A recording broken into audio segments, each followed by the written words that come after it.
We're starting to get a bit more of a look at what the marijuana framework in Canada is going to actually be. And I know that there is a huge sense of variety across the country, from Alberta, which will allow dispensaries, and BC, which will allow dispensaries. I think BC will allow like pretty much anyone to say. I think at BC, I could literally just go out in the morning and say, hey, I'd like to open up a pot shop, and there you go. And then Ontario, which is going to the LCBO model, where if you want to get marijuana, you'll have to either order it online or from a government retailer of it. And you can discuss, as we have on the show, the patchwork across the country of these different systems and whether this is the right or wrong way to go forward. Here's an interesting one, though, not an area that has gotten a great deal of discussion. The Government of Canada has just unveiled its consultation document. So not the definitive answer for what they'll be doing, but a consultation document on the regulations. And included in this is the set of guidelines surrounding branding. And remember, we've heard this discussed with cigarettes, whether we go towards, as Australia has, this completely neutral, no brand, no logo, anything like that. And for cannabis, the restrictions, according to the North American Affairs Manager for the Consumer Choice Center, will be misguided and will only serve to empower the black market. That gentleman is David Clement, who joins me on the line now. David, good to talk to you. Thanks for coming on today. Thank you very much for having me on the show. So what are the proposed guidelines at this point when it comes to the actual packaging of the legal pot? So they've basically, the way in which they've worded it is they're going to significantly limit the use of colors, logos, and branding, and to the best of their ability, implement things like uniform fonts. So without actually calling it plain packaging, they've mirrored the language from what we're seeing in terms of how they want to treat tobacco. And so for the most part, I think we can call this plain packaging, or some sort of heavy branding restriction or branding ban. So you go in, you maybe see a little placard that has, with no font, no colors, no logo, what it is, and you're supposed to make up your mind for that. But it's kind of silly in a way because you're already buying it. I mean, by the time you get to the store, you're already buying the stuff. You're already getting access to it. Why does it matter if there's branding on the package or not? So, I mean, the government will say that it's that the goal is to curb use from minors, but we don't necessarily see evidence in terms of other products when they've gone down that route.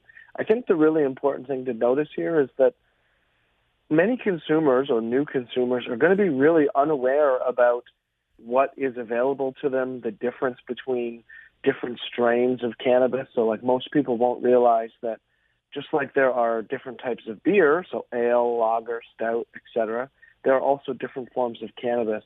And what branding and marketing allows for these companies to do is actually inform consumers. Yes, they're trying to make their product appealing to adults who are interested in that, but at the same time, they're sending very important information signals to consumers in terms of what the product is good with, what the product is good for, what type of consumers would like this versus that.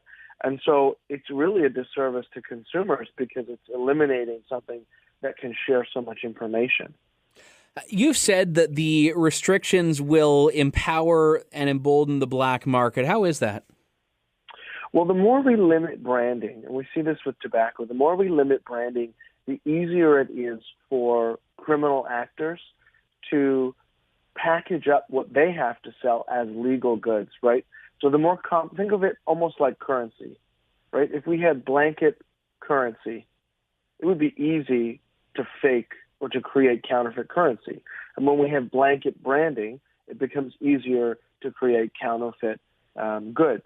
And so when these companies are allowed to use things like logos and colors and whatnot, it makes it very easy or much easier to tell the difference between a legal product and an illegal product. And the Liberals have touted that much of the purpose of this is to curb the black market, and while at the same time they're enacting policies that we know make it easier for the black market to pass off their goods as legitimate. And so it's definitely a misguided approach, and certainly not evidence-based. Do we actually have evidence backing up the claim that you're making there that we've seen in other jurisdictions where the black market has actually taken advantage of these guidelines? Or is that just at this point more of a speculation or potential concern? It's funny you mention that. So plain packaging of tobacco is on its 5-year anniversary in Australia, and that's for the most part exactly what we've seen. We've seen black market actors or contraband actors, or however you want to describe them, essentially use that mandated packaging as cover to sell what would otherwise be illegal goods and pass them off as legitimate. And so I think it's safe to say that we could see comparable results here in terms of the move to limit branding for legal cannabis. I think that it's certainly fair or safe to say that if trying to curb the black market is the goal, which it should be, limiting branding shouldn't be the solution. Well, and especially when it's a government retailer, and I'm imagining just this dystopia view here where I walk into the LCBO, and you know the LCBO, I have my issues with it, but there's lots of stuff to look at there. I mean, you've got the bottles that are in weird shapes, you've got the really impressive packages and labels, and all of a sudden everything has to be in just one, cylindrical glass container with no logo, no colors, nothing like that. And it's not far off, especially if we're talking about a legalized vice, that they would extend this from tobacco to marijuana to alcohol. And then, a hop, skip, and a jump away to junk food. And I know you've done a lot of work on that before, and we've talked about it on the show, but it's really not that far off if their goal is that you have to have branding free from anything they deem to be potentially harmful. Exactly. And the Liberal government has, at various points, so the former health minister was always quick to point out that in terms of the negative health repercussions from cannabis use, yes, there are dangers, but en masse, it is considerably less harmful than alcohol consumption.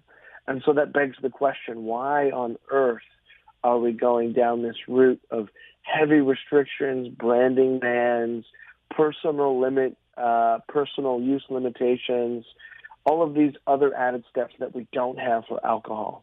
I think when we frame it that way, a lot of people kind of scratch their head and they're like, oh, well, actually, I wouldn't want my alcohol plain packaged. I wouldn't want all of these crazy restrictions for alcohol. I think we do a fairly decent job of trying to curb abuse while also letting adults be adults. And so my question would be, why don't we do that with cannabis as well? Now, is plain packaging something that will be decided solely at the federal level, or is it something that conceivably, just as the retail system varies from province to province, that we could actually see varying from Ontario to Manitoba to BC to Alberta? So based on my understanding, the packaging mandate and branding mandate will be passed down from the federal government, just like the licensing and production process will still remain in the federal jurisdiction. So there is still very much this, they want to control essentially from seed to sale as much as they can. And my concern is that it's obviously not going to make the market very conducive for consumers and information, like I mentioned before. But the more hurdles and the more roadblocks we put into legally accessing this, the more likely people are to go elsewhere and purchase from people who are still engaging in that illegal activity. When push comes to shove, is packaging going to have much of an impact on black market legalized when there's already a price differential, which I feel would probably be more likely to encourage people to go to the black market anyway? And is this just kind of an issue that's really peripheral from the broader problems with the frameworks? That's a good question. I do think that how legal cannabis is taxed and priced is really going to be the deciding factor. That being said, if those prices get close to each other, then it really does matter in terms of branding and in terms of marketing, because that's when it becomes unclear in terms of what you're purchasing, whether or not it's a legal product or an illegal product. But you have highlighted something that's important there, and that it really, for the most part, at first will come down to price. And then all of the other factors will come into play, like accessibility, variety of product, and things like that. Oh, yeah, and I think that's especially the case in Ontario, where they've picked what is conceivably the strictest possible way to sell it. I mean, maybe Quebec, you could say, is a little bit stricter, the strictest possible way to sell it. And the ultimate irony is that a lot of people will just avoid it altogether because they bureaucratized something that is being legalized because it's already widely accessible, it's already common, it's already something that people have access to in a way. And the packaging is just adding one further layer to complicate something that I think a lot of people, I think you and I both know this, a lot of people are already going towards outside of the government model and will probably continue with that, at least to some extent. Yeah, exactly. The federal government needs to realize that obviously they have to ensure safety. Obviously they have to ensure product quality, and they make sure that there isn't fraud in the industry or companies advertising aspects of their products that don't actually exist and things like that. That's certainly the proper role of government here.